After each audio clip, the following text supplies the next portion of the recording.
Good morning, readers. Well, today is the third Friday of the month, and for me, that is new release day. So today, you can get at all of the online stores Magic Ain't a Game, which is the next book in the Reg Rawlins Private Investigator series. This is quite an exciting one. You're not going to want to miss it. It does stand alone if you haven't read the others in the Reg Rawlins series.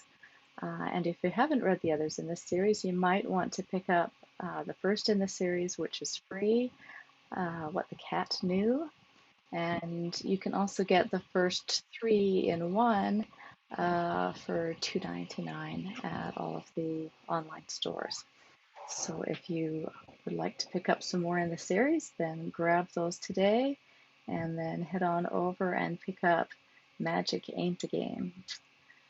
So I'm going to read to you from that book today. Usually I read about the first chapter, but I'm going to skip ahead in this one to chapter 3, which introduces a new character, and see what you think of this. Despite Jessup's reassurances, Reg changed her outfit several times, trying to find something that would be just right. She'd never been at a spring equinox event before and had no idea what everyone else would be wearing. She considered going to the clothing shop by Marion's psychic storefront. She'd only been there once before. They were expensive, but she loved the dress she'd gotten there. Maybe that was what she should wear. She stripped off her latest outfit and tried on the dress with the lace-up bodice. It looked great, but she didn't know if it were too formal or not formal enough. Reg sighed, looking at herself in the mirror. It wasn't like she had a lot of clothes. She had basically tried on everything in the closet at least once, but many of them could be worn in different combinations.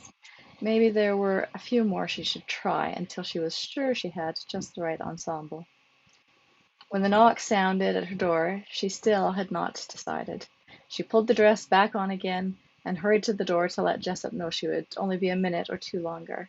It was down to the wire now. She needed to lace up and find some shoes, or switch to the outfit she was going to go with.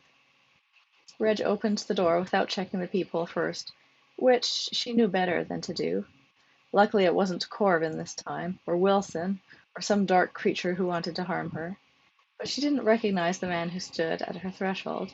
She frowned, looking at him and trying to remember if she knew him from somewhere. He looked vaguely familiar, like she should know him from somewhere, but it was just beyond her reach. Who was he? Someone she'd seen at the grocery store? Maybe the bag boy, or someone she usually did not look at carefully? She was pretty sure he hadn't been a client at any time. Who then? Her circle in Black Sands was fairly small. He was a slim man around her age, late 20s, taller than Reg, white hair cropped short. His eyes were colorless, his gaze was disconcerting, as if he were looking down into her soul instead of just at her face. He knew her. Even if she didn't know him, he knew her from somewhere. He had to, for him to be able to look into her soul like that. Reg Rawlins? He asked politely. Reg gave a brief nod, looking him over, still trying to put a name to the face.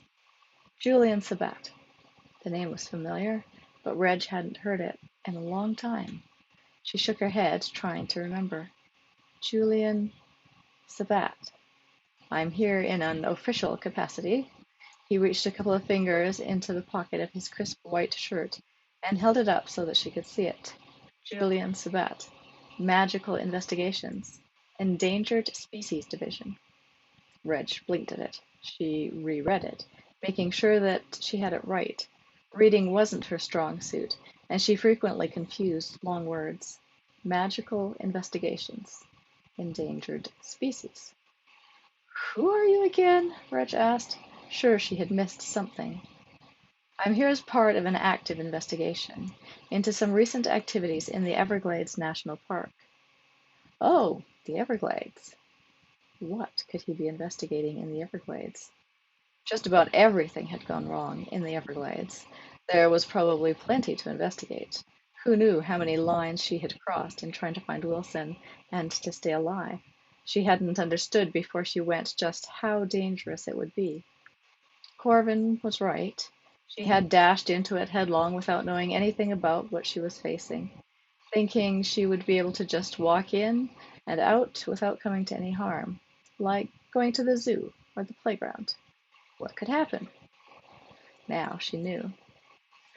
Well, I don't know what this is about, but I'm getting ready to go out. Reg gestured to her dress. Now is not a good time. We can set up a time to meet tomorrow, Sabat offered, a notebook and pencil appearing in his hand. Reg blinked, unsure whether it was sleight of hand or some kind of telekinesis or reveal spell, or something else that she'd never heard of. I don't know my schedule tomorrow. Things are pretty busy right now with it being the spring games. We have a lot to do. I'm sure we can find an hour somewhere to talk. Reg hesitated. Her appointment book was on the island in the kitchen, but she didn't want to commit to anything. She wanted to know who this Sabat was first. Was he legit? And if he were, did she have to answer his questions? If he decided she was guilty of something, could she be charged? Could she be bound or disciplined for something innocent that had happened while she was in the Everglades? Sabat raised an eyebrow at Reg. You don't remember me, do you?